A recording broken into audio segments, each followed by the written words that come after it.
I have been absolutely shocked over the last couple of days of how many comments I've got from women who continue to support Donald Trump. Let me tell you a personal story.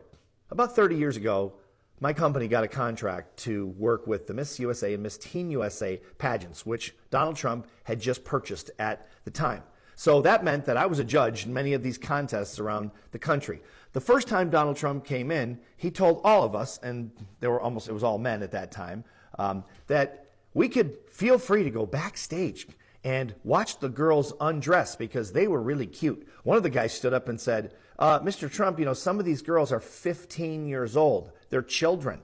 And Trump laughed and said, yeah, they're really cute, aren't they? You can go back there. There's nothing they can do about it. This, at the time, was a 60-plus-year-old man, okay?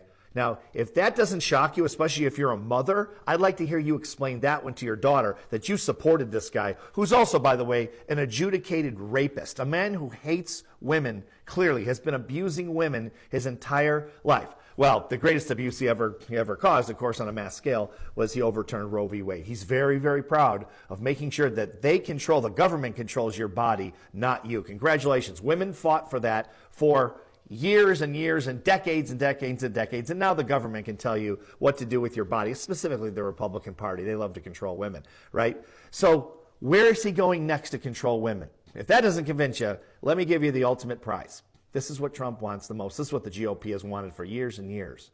He's going to outlaw birth control. You think I'm kidding?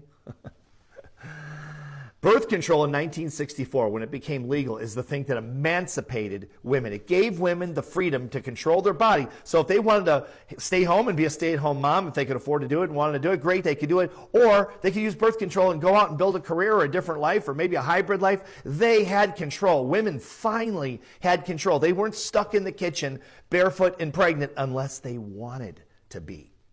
That's the key. This is America. This is about freedom.